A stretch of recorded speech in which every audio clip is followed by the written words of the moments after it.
Bienvenidos a Grace Fellowship, pueden tomar asiento. Ojalá todos se encuentren bien hoy día. Saquen su guía de alabanza. Yo creo que van a sacar más de este tiempo si miran todo lo que está pasando en la vida aquí en Grace Fellowship.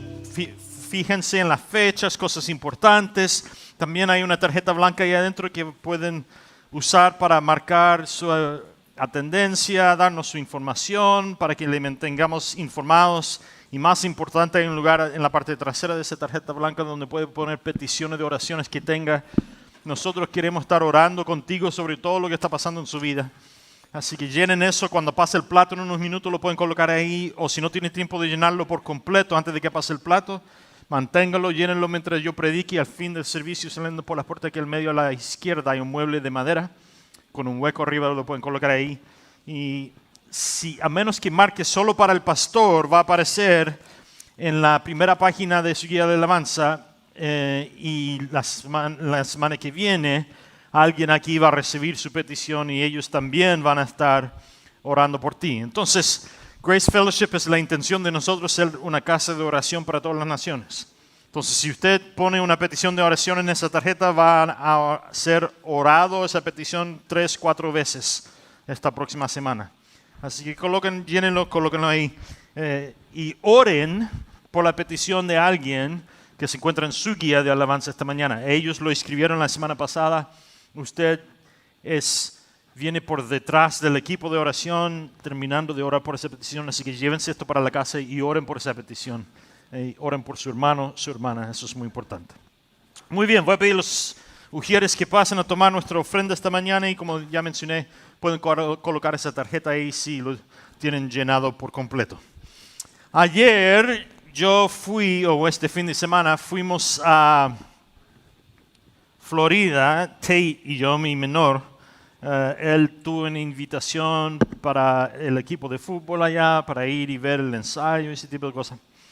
Y ayer estuvimos sentados afuera todo el día en el sol, pero hacían como 70 grados Fahrenheit, que son, qué sé yo, unos 22, 23 grados Celsius, algo así. Era increíble la clima y no me di cuenta cómo el sol me estaba quemando hasta esta mañana. Y para tocar, me duele. Eso es lo que nosotros queremos cuando venimos a la iglesia. Cuando nosotros escuchamos la palabra de Dios, la Biblia dice que nunca retorna en vano, ¿no? Entonces no solo venimos aquí para ser religiosos, no solo venimos aquí para pasar por los actos de lo que se supone que hace un cristiano. No. Venimos aquí para alabar al Señor y estar sentado en su presencia, porque los salmos dicen que Él se sienta entronado en las alabanzas de su pueblo. Y para recibir su verdad a través de su palabra. Entonces, cuando nosotros estudiamos la palabra de Dios, aunque usted no lo sepa, Dios le está transformando. Dios está poniendo su marca sobre ti, aunque no lo sientas. Entonces, hoy día queremos seguir con nuestra serie. Y dentro de su guía de alabanza debió de haber recibido una tarjeta como esta. Está en inglés, pero no se preocupe. Dios sabe lo que dice y todos nosotros sabemos que cuando lleguemos al cielo todo estará en español. Esto es para que usted lo lleve e invite a alguien a venir por las próximas 4 semanas por esta serie. Esta serie estamos hablando de llevar la presencia de Dios, la que yo acabo de mencionar, llevarlo en nuestras familias, en nuestros grupos de amigos y con otras personas, ya sean vecinos, compañeros, amigos, y invitarles a comer con nosotros y sin que ellos sepan que Dios ponga su marca sobre ellos, ¿no? Entonces esto es una invitación para ellos, no es para ti, es para que lo lleves e invites a alguien. Y si ellos no hablan inglés, no te preocupes. Diles que nosotros aquí en Grace Fellowship tenemos gente que le ayudará a aprender el inglés. Si ellos quieren, gratuitamente, nosotros le ayudaremos a aprender el inglés. Y también puede venir a Alfa, donde hay muchos y ese tipo de cosas. Dile que vas a una iglesia bilingüe es una buena oportunidad para invitarles a comer a tu casa y a que vengan a esta serie y dejar que Dios ponga su marca sobre ellos. Muy bien, estamos siguiendo esta serie Restaurando la Mesa, lo hemos llamado. La semana pasada hablamos de cuando Cristo comió con los discípulos después de haber resucitado y cómo restauró a Pedro. Y hoy día vamos a hablar de otra vez que la Biblia menciona comiendo juntos y por qué es tan importante comer juntos. Entonces, si tiene su Biblia, ábrelo a Hechos capítulo 2 y vamos a estar ahí esta mañana en Hechos capítulo 2. Está en el Nuevo Testamento, la segunda mitad de su Biblia, vaya a Mateo, Marcos, Lucas, Juan y de ahí viene Hechos. Hechos capítulo 2, voy a leer del versículo 42 al 47. Ahora, justo antes de lo que voy a leer, los apóstoles están esperando a que venga el Espíritu Santo que Cristo antes de ascender mencionó que iba a mandar en su lugar. Entonces ellos están esperando al Espíritu Santo, llega el Espíritu Santo sobre ellos. Primera vez que el Espíritu Santo mora en el creyente, porque antes de que Cristo hubiera muerto y resucitado, el Espíritu Santo no moraba en el creyente. Pero ahora los apóstoles están esperando, viene el Espíritu Santo sobre ellos y viene a morar en ellos. Y hay una transformación inmediata. Y vemos, usted lo puede leer en su casa, no lo voy a leer yo por razones de tiempo, pero vemos este Pedro que fue restaurado por Cristo que mencionamos la semana pasada. Y Pedro es cambiado inmediatamente. El Espíritu Santo viene con sus dones, con su poder en la vida de Pedro. Y Pedro, que había rechazado a Cristo, que estaba, acuérdense la semana pasada mencionamos que estaba pensando en volver a su antiguo oficio de ser pescador, sale y predica el Evangelio y miles de personas entregan su vida al señorío de Cristo a través del poder del Espíritu Santo en Pedro, ¿no? Y ahí es donde nos encontramos, justo después de la primera prédica de Pedro. Y voy a empezar en el versículo 42 del capítulo 2 de Hechos. Bueno, voy a empezar en el versículo 41. Fue así como los que recibieron su palabra, la prédica de Pedro, fueron bautizados, como vamos a hacer en el segundo servicio de día. Y ese día se añadieron como 3,000 personas a los que creían en Jesucristo, las cuales se mantenían fieles a las enseñanzas de los apóstoles y en el mutuo compañerismo y en el partimiento del pan y en las oraciones. Y al ver las muchas maravillas y señales que los apóstoles hacían, todos se llenaban de temor. Y todos los que habían creído se mantenían unidos y lo compartían todo. Y vendían sus propiedades y posesiones y todo lo compartían entre todos según la necesidad de cada uno. Y todos los días se reunían en el templo y partían el pan en las casas y comían juntos con alegría y sencillez de corazón.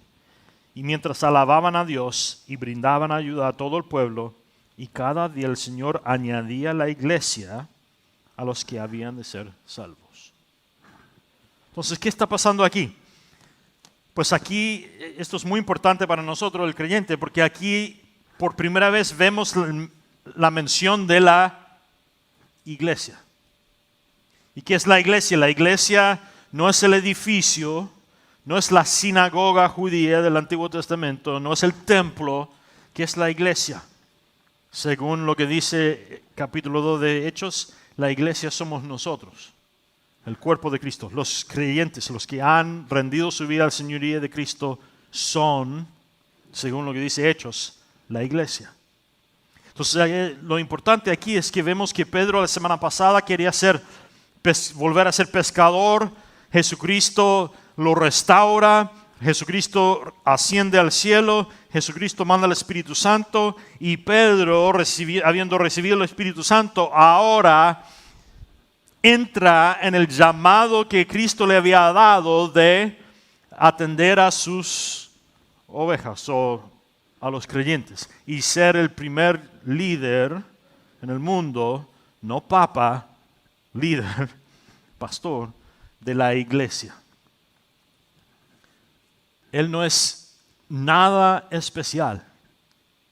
Él es como cualquier otro creyente. No solo recibe Pedro el Espíritu Santo en el día de Pentecostés, todos los apóstoles reciben el Espíritu Santo. Y se añaden 3,000 personas en la primera prédica. ¿Se añaden a qué? Según lo que leímos, se añadieron 3,000 personas ese día a su número. A la iglesia. ¿Y cómo sabemos que son parte de la iglesia? Porque reciben el Espíritu Santo. ¿No? Y inmediatamente ellos también, al recibir el Espíritu Santo, tanto como Pedro, su vida cambia por completo. Y empieza a darnos una descripción de cómo cambia su vida, ¿no? Y esto es muy importante para nosotros. Muy importante. Para cumplir este desafío que estamos haciendo como iglesia local aquí en Katy, es importante que nosotros restauremos la mesa. Miren estas estadísticas otra vez. Lo leí la semana pasada, pero los voy a leer otra vez. Las familias sanas comen juntas, específicamente tienen al menos 5 comidas significativas juntos por semana. Y estos son estudios científicos, no cristianos. En otras palabras, estos son estudios hechos por el mundo, no por nosotros. En hogares donde la familia tiene 5 más comidas significativas juntas por semana, los niños tienen 35% menos de probabilidad de sufrir trastornos alimentales. 24% más probabilidades de comer alimentos saludables. 12% menos de probabilidad de tener sobrepeso y 34% menos de probabilidad de fumar. 50% menos de probabilidad de beber alcohol en exceso. 50% menos de probabilidad de ser sexualmente activo antes de casarse y 50% menos de probabilidad de intentar suicidarse. ¡Wow! Ojo, no lo puse aquí en las notas, pero científicamente, estadísticamente, la incidencia de suicidio ha aumentado increíblemente en los últimos 3 años desde COVID. Y una de las razones principales es porque el COVID nos aisló, nos separó.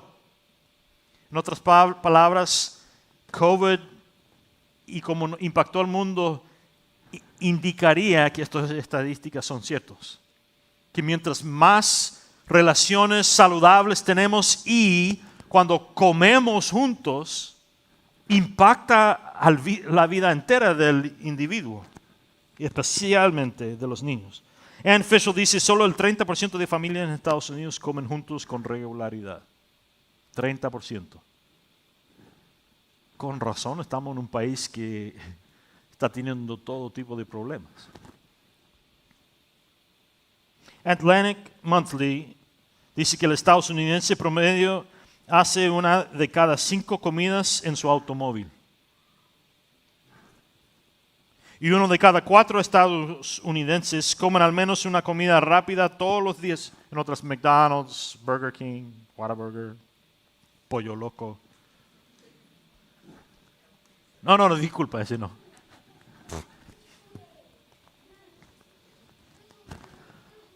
Le di hambre. Yo sé dónde van a comer ustedes después. Y la mayoría de las familias estadounidenses informan que comen una sola comida juntos menos de 5 días a la semana. Wow. Nosotros estamos llamando a la iglesia por los próximos 40 días o 35 días a comer juntos por lo menos 5 días a la semana. Por las próximas, quedan 35 días en esta serie.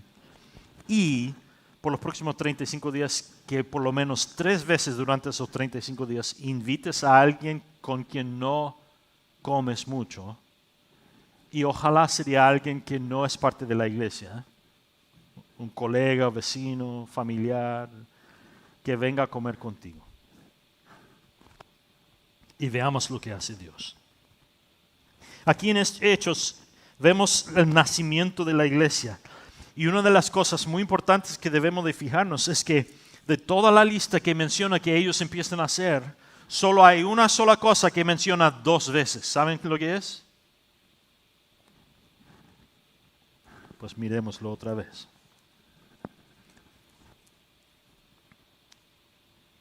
Versículo 42. Los cuales se mantenían fieles a las enseñanzas de los apóstoles, en el mutuo compañerismo, en el partimiento de pan y en las oraciones. Y al ver muchas maravillas y señales que los apóstoles hacían, todos se llenaban de temor, y todos los que habían creído se mantenían unidos y lo compartían todo, y vendían sus propiedades y posesiones y todo lo compartían entre todos según la necesidad de cada uno. Y todos los días se reunían en el templo y ¿qué? Partían el pan en las casas. La única cosa que se menciona 2 veces es que comen juntos. Y esto no es solo cosa de alimentar al cuerpo. Hay un principio bíblico de que cuando nosotros comemos juntos, hay algo que emocionalmente pasa entre nosotros, que nos une, que nos sana emocionalmente. Y con razón entonces cuando no comemos juntos, pero comemos a solas, muchas veces lidera o nos lleva a un lugar donde tenemos trastornos o hábitos no sanos en cuanto a la comida. Cuando nos aislamos, vemos que todos los trastornos que se tratan de no comer, de bulimia, de anorexia, de todo eso, siempre pasa en un contexto de aislamiento. No quiero que nadie sepa. O cuando vemos glotonería, también pasa cuando estamos aislados. No queremos que nadie nos vea comiendo y ese tipo de cosas. Es muy interesante, ¿no? Hay un principio, sugiere esto que es bíblico, que Dios nos creó para comer y para comer juntos. Vamos a ver en uno de los sermones que viene ya en unas semanas de esta serie que vamos a estar comiendo en el cielo también. Gloria a Dios. Donde el azúcar no impacta al cuerpo. Sí, gracias. Pero eso nos indica que Dios creó a la humanidad para no solo comer para alimentar el cuerpo, sino para recibir placer y gozo de comer. Eso es muy, muy interesante. Hay 4 prácticas vivificantes que hemos leído aquí que nosotros debemos de aplicar a nuestra vida y los voy a enseñar rápidamente esta mañana. Número 1, vemos que la primera iglesia se dedicó a la enseñanza, o en otras palabras, se dedicaron a aprender. A aprender. Fíjense que la enseñanza de los apóstoles, ellos se dedicaron a la enseñanza de los apóstoles. Esto es el Nuevo Testamento escrito por los apóstoles. En otras palabras, la iglesia primitiva, la primera iglesia, estaba recibiendo directamente en vivo, enseñado por los apóstoles, lo que nosotros tenemos en nuestras manos hoy día, la palabra de Dios, ¿no?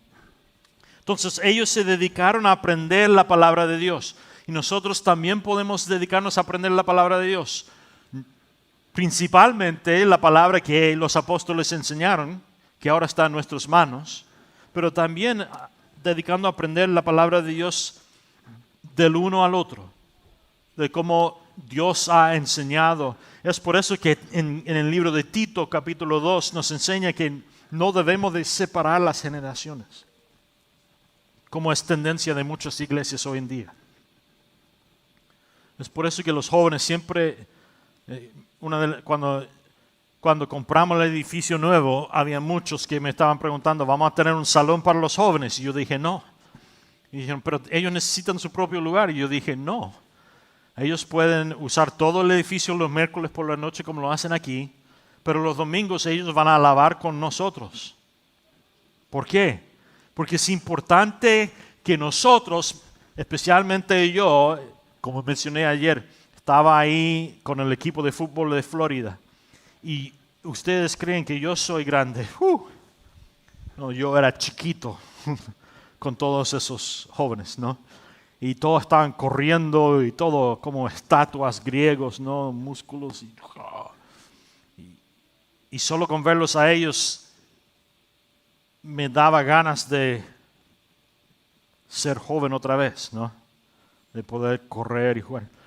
Y Tito capítulo 2 dice que es bueno que nosotros estemos intergeneracionalmente unidos, porque los jóvenes le recuerdan y le animan a vida al que ya es más maduro, y que los maduros le dan sabiduría por experiencia, habido aprendido por la vida a los jóvenes. Y si los separamos, estamos enseñando algo no completo. Estamos haciendo creyentes anímicos, ¿no? Es por eso que es importante que estemos todos juntos. Aquí en la primera iglesia se dedicaron a la enseñanza de los apóstoles y nosotros podemos hacer lo mismo. Es importante aquí, la palabra dedicar o devoto en el griego es proskartereo, que significa ser devoto, apegarse a, ser fiel a, persistir en, aferrarse a, continuar y perseverar. En otras palabras, se dedicaron a aferrarse o apegarse, a persistir en la enseñanza de los apóstoles. Eso es diferente de cómo nosotros usamos la palabra enseñanza hoy en día. Cuando tú escuchas enseñanza o estudiar, tú piensas en algo intelectual, ¿no? Estoy dedicando esto a mi sabiduría intelectual. Pero aquí la primera iglesia no solo aprendían intelectualmente de la palabra de Dios, de los apóstoles, no, ellos se aferraron a, se dedicaron a, persistieron en la enseñanza de los apóstoles. Y eso es importante porque en el primer siglo, la primera iglesia, lo que ellos estaban aprendiendo los iba a llevar a sufrir por la causa de Cristo. Ellos estaban bajo el imperio romano que en el primer siglo, cuando los apóstoles están enseñando esto, vamos a ver en el capítulo 8 de Hechos, ya van a empezar a recibir persecución por sus creencias. Entonces no solo aprendieron intelectualmente lo que estaban diciendo los apóstoles, sino que cuando recibieron la enseñanza, se dedicaron a vivir según la palabra de Dios y persistir en eso no importa lo que pasaba en sus vidas. Eso es lo que está diciendo Hechos. Entonces, para el creyente hoy día, para la iglesia hoy día, debemos de entender que el discipulado es más que una enseñanza intelectual. Es más que solo leer la palabra de Dios. No, lo que está infiriendo aquí Hechos capítulo 2 es que la iglesia debe de no solo leer y aprender esto, debe de practicarlo, ¿no? Debemos de cometernos a la palabra de Dios y persistir en lo que dice la palabra de Dios, no importa lo que diga el mundo alrededor de nosotros. Debemos de dedicarnos a vivir según las leyes de Dios. Cuando el mundo nos diga cualquier tipo de cosa que es contrario a la palabra de Dios, debemos de dedicarnos a lo que dice la palabra de Dios, no a lo que diga el mundo, ¿no? Por ejemplo, aquí en Houston, démosle una práctica, algo práctico. En la Universidad de Houston colocaron una estatua hace un par de semanas. ¿Sabían eso? Ah, no. Aquí en la Universidad de Houston, en el campus downtown, pusieron una estatua de una diosa pagana para honrar al aborto. ¿No sabían eso? Ajá. Es para celebrar el aborto. Y lo pusieron en el campus de Houston. Ahora, quizás hay alguien aquí que ha recibido un aborto en su vida. Y el aborto es como cualquier otro pecado. Es contrario a la palabra de Dios. Eso no significa que Dios no quiere perdonar, restaurar y sanarte. Pero como cristiano debemos de aferrarnos, dedicarnos a la enseñanza de Dios.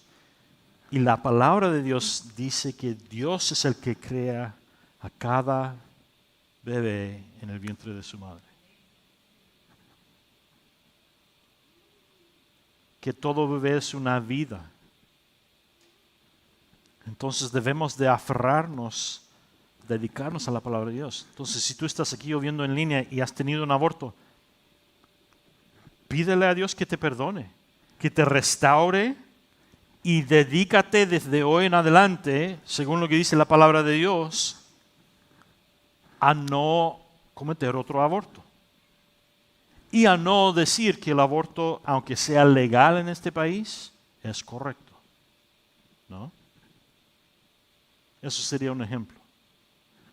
O si te gusta el alcohol aquí esta mañana, la palabra de Dios no dice que es malo tomar alcohol, pero sí dice que es un pecado emborracharse, que no debemos de darle control a nuestro cuerpo a cualquier otra cosa, ya sea alcohol o cualquier otra droga.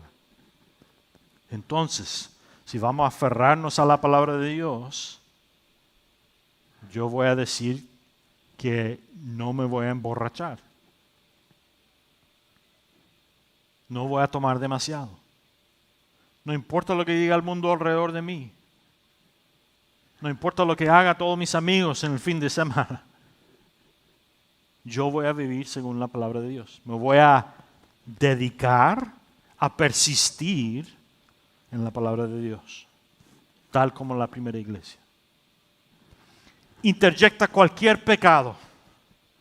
Todos nosotros en esta habitación esta mañana tenemos algo que podemos poner ahí. Ya sea aborto, ya sea alcoholismo, interjecta tu pecado favorito. Porque la Biblia dice que todos nosotros aquí hemos pecado. Y sin la gracia de Cristo estamos destituidos de la gloria de Dios. Entonces interjecta tu pecado favorito ahí. Todos nosotros tenemos algo que podemos relegar o rendir al Señor y decidir hoy día a dedicar nuestra vida a vivir según la palabra de Dios en vez de seguir viviendo como queremos nosotros con ese pecado que cada uno de nosotros tenemos, que decimos, no, es mío, nadie sabe, qué sé yo, ¿no? Esta semana cuando te juntas con tu familia, con tus amigos, alrededor de la mesa, háganse esta pregunta.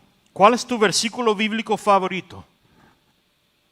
¿Cuál es el versículo o la porción de la palabra de Dios favorita tuya? Y compártelo con el resto de la habitación. Y comparte por qué es tu favorito, ¿no? Para mí es Filipenses 2:13. Es Dios quien actúa en vosotros para tanto creer y vivir según sus deseos. Es lo que dice.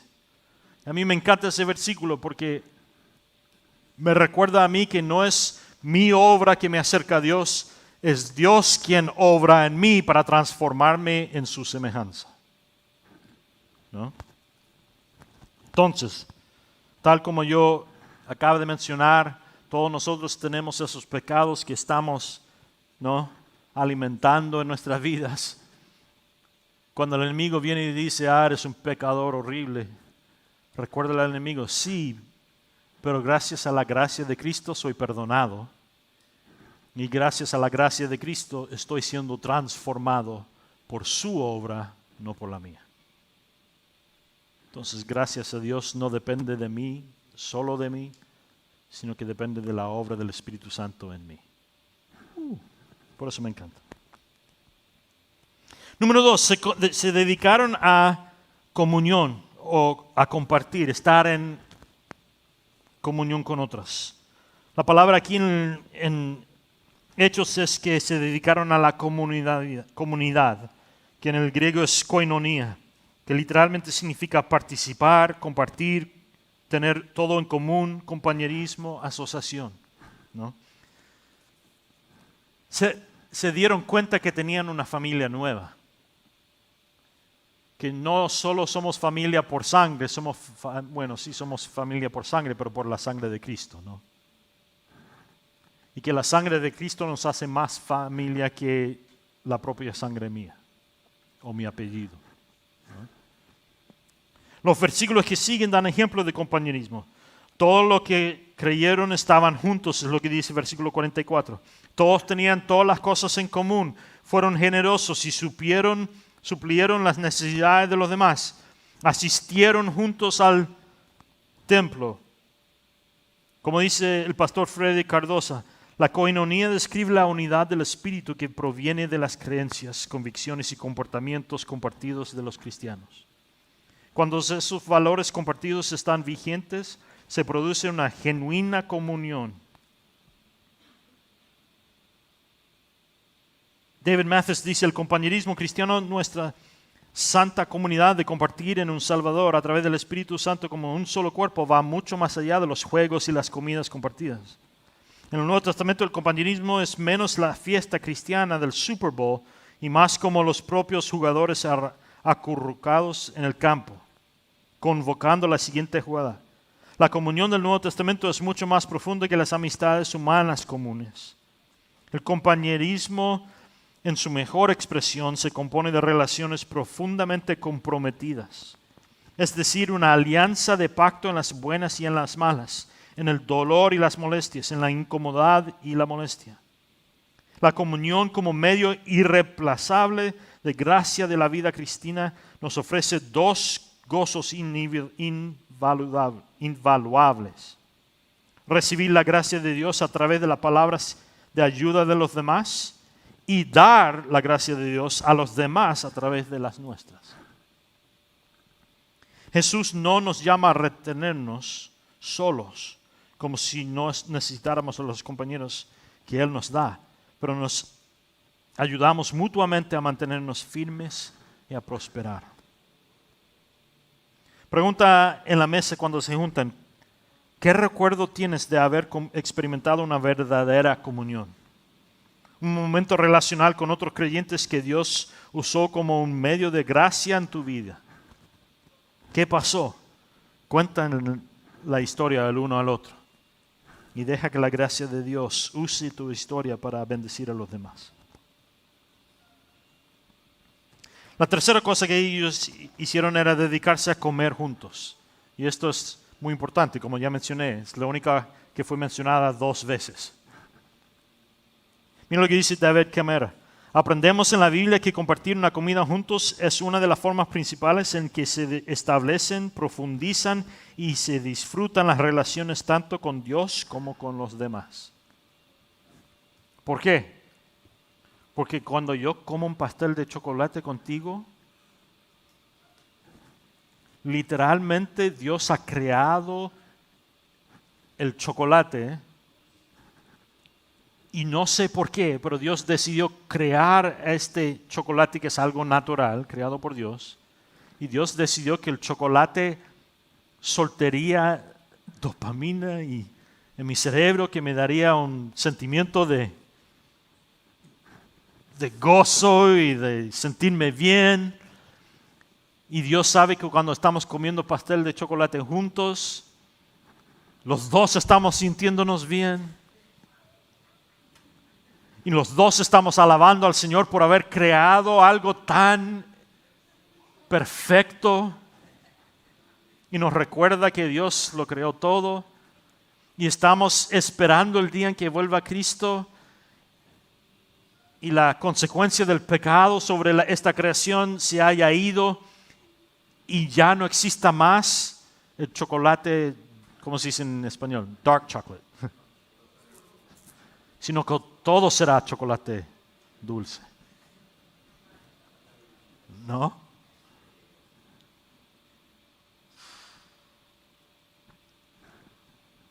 No, la realidad es que por alguna razón Dios nos creó para que disfrutáramos comer juntos y que cuando estemos comiendo juntos,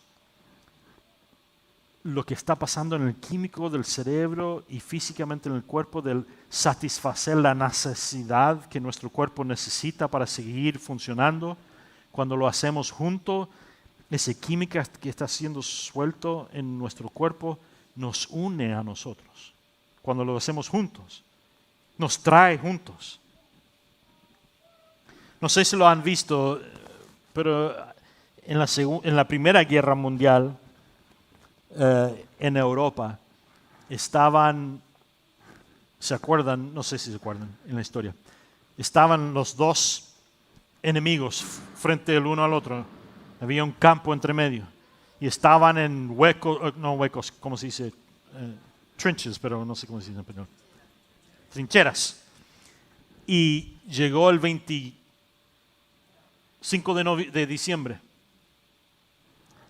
Y estaban en las trincheras y estaban muriendo, estaban pudriéndose, estaban congelándose los dos ejércitos. Y de repente alguien empezó a silbar.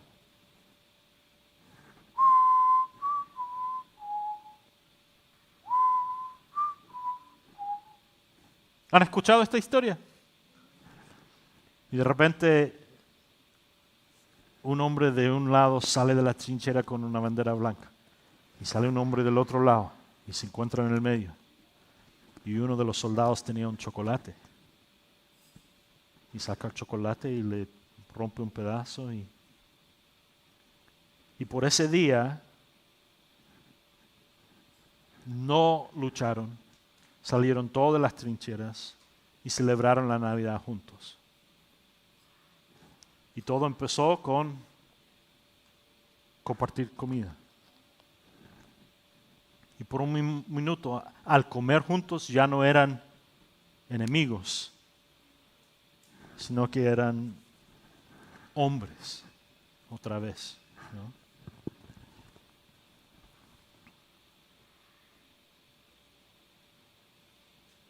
Freddy Cardoso dice: la coinonía describe la unidad del Espíritu Santo que proviene de las creencias, convicciones y comportamientos compartidos de los cristianos. Cuando esos valores compartidos están vigentes, se produce una genuina comunión bíblica. Y David Mathis dice: el compañerismo cristiano, nuestra santa comunidad de compartir un Salvador a través del Espíritu Santo como un solo cuerpo, va mucho más allá de los juegos y las comidas compartidas. Gloria a Dios. Pregúntense alrededor de la mesa: ¿qué recuerdos tienes de haber experimentado una verdadera comunión? Un momento relacional con otros creyentes.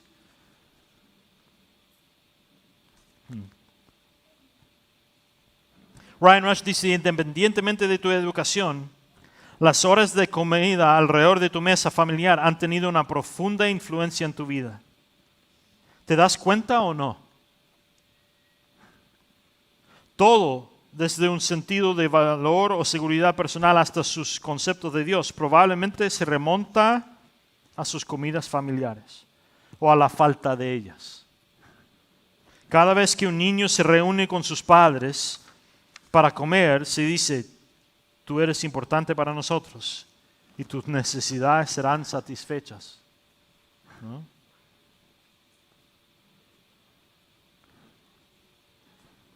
Yo al leer eso me puse a pensar, y casi toda mi teología tiene raíz de haber estado sentado alrededor de la mesa con mis padres y mis abuelos. Todos mis conceptos acerca de Dios vienen de esos momentos. De escuchar a mis padres hablar de Dios y hablar con otros adultos, ¿no? Lamentablemente muchos de nuestros niños hoy en día están comiendo frente a la tele. Y no están escuchando de cómo Dios se ha demostrado activo en la vida de su padre o su madre ese día durante el trabajo mientras su padre y su madre hablan, ¿no? Están escuchando cómo Blue's Clues cuenta números o algo así. Alrededor de la mesa, quizás hagan un dibujo de cómo recuerdas tu mesa familiar cuando eras un niño y compártelo con quienes están en tu mesa. Cuéntanos los detalles de tu fotografía y cualquier observación que tienes. Una vez que un recuerdo de estar comiendo con tus padres o otros seres queridos, ¿no? Y cómo Dios impactó tu vida a través de eso. La cuarta cosa, se dedicaron juntos a orar. John Stott dice, el artículo definitivo en la expresión las oraciones sugiere que una referencia a reuniones de oración. En lugar de orar privadamente, ellos se juntaban en los atrios del templo y en sus hogares y oraban juntos el uno por el otro. La iglesia primitiva, la primera iglesia, oraba junto en el edificio de la iglesia y en sus hogares. Y su oración incluía tantos momentos de alabanza como momentos de intercesión, pedir por el uno por el otro. Es por eso que en la iglesia evangélica no rezamos, sino que oramos. Porque estamos hablando con Cristo, no a Cristo. Porque la Biblia dice que podemos ir directamente a Él y Él escucha nuestras oraciones. Y que si nosotros escuchamos, oiremos de Él también. Y muchas veces la manera en la que oímos de Dios es a través de las oraciones de los demás, cuando me reúno con ellos y oro por ellos y con ellos. Es por eso que nosotros ponemos la petición de alguien de la semana pasada en su guía de alabanza. Porque para ti quizás esa petición es insignificante, pero para ellos era muy importante. Y yo cada semana al leer estas peticiones, mi corazón se junta contigo en lo que está pasando en tu vida. Y me da un pulso en lo que está pasando en el cuerpo de aquí, de esta iglesia. Y eso me ayuda a poner más atención en mis oraciones a estas cosas y saber lo que está pasando, ¿no? También en Grace Fellowship ofrecemos muchos momentos de oración y alabanza. Por lo menos 27 veces a la semana, por ejemplo, todos los días laborables, el lunes al viernes, lunes al jueves, desde las 11 de la mañana, en el centro de oración, en el campus de Cinco Ranch, hay alabanza y oración. Si tú tienes un día duro, toma tu hora de almuerzo y puedes ir allá y puedes comer en un ambiente donde hay más creyentes alabando y orando ahí, ¿no?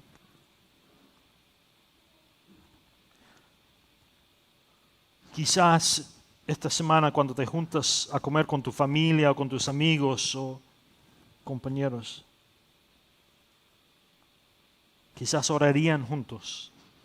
Y no orar solo por la comida. Oren el uno por el otro. Quizás alabarían juntos. Y luego orarían el uno por el otro por lo que está pasando en su vida, por sus necesidades, por su iglesia, por las personas que conocen que necesitan a Dios y necesitan sus oraciones. Y de ahí partirían el pan y comerían juntos. Hay algo simbólico en eso, ¿no? Cuando yo alabo a Dios, reconozco que Él es perfecto y que Él merece toda nuestra gloria y toda la honra. Estoy reconociendo que el mundo es caído, que no es como debería de ser, ¿no? Pero que Él sí lo es y un día Él volverá y todo se hará correcto. Y después de alabar, oro con lo que con los que voy a comer y oro por ellos, por lo que está pasando en su vida y ellos oran por mí. Y de ahí vamos y comemos juntos. Aunque nadie lo diga, el Señor nos está respondiendo inmediatamente porque al comer Dios nos está dando lo que necesita nuestro cuerpo físico para funcionar. Y simbológicamente Dios está proveyendo nuestras necesidades. Entonces, después de alabar al Señor y llevar nuestras peticiones al Señor, Él nos alimenta, Él nos da lo que necesitamos por ese momento para funcionar. Espiritualmente, físicamente, Él está proveyendo gracia para nosotros al comer juntos. Tanto como está proveyendo para mis necesidades físicas, ese alimento pasa a ser un símbolo de las necesidades espirituales que también Él va a dar para mí, para ti, ¿no? Y es un metáforo muy bello, un símbolo espiritual para nosotros cuando nos juntamos a comer.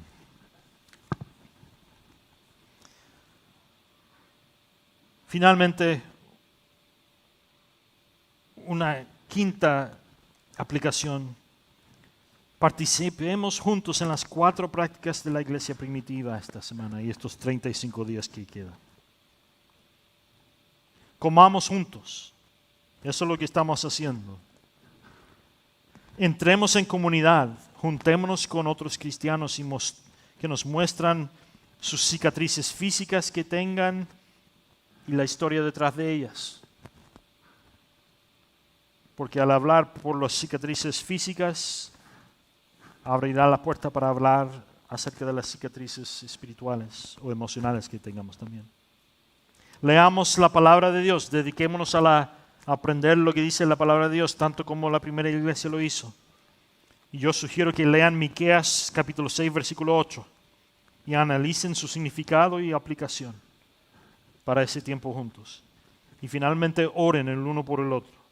Oren por tu comida, oren por las personas que conocen que necesitan tus oraciones, oren por los 6 grupos no alcanzados que hemos adoptado aquí en Grace Fellowship.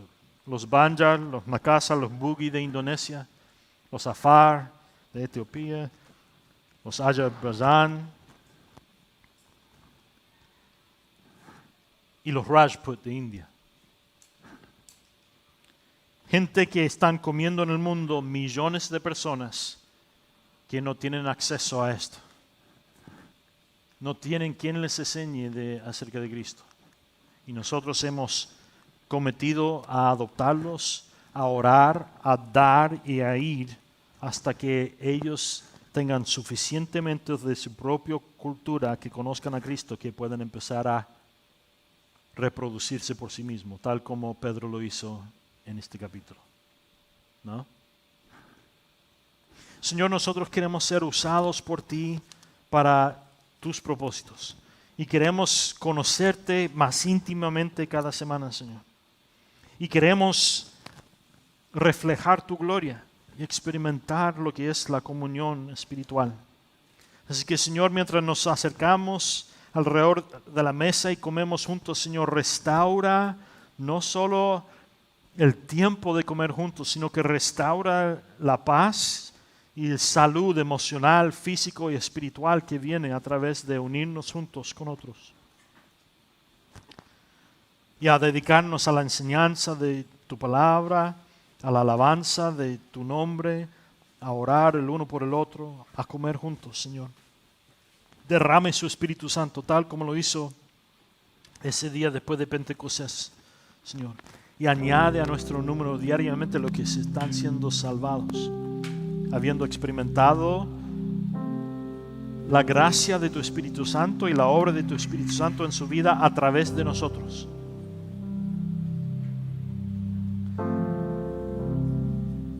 Señor, le invitamos a que venga en este lugar y empiece eso ahora mismo con nosotros aquí. Derrame su Espíritu Santo, Señor. Únenos como una iglesia, Señor. Una iglesia bíblica, No un edificio, no un grupo de personas religiosas, sino una familia, una comunidad de coinonía, Señor.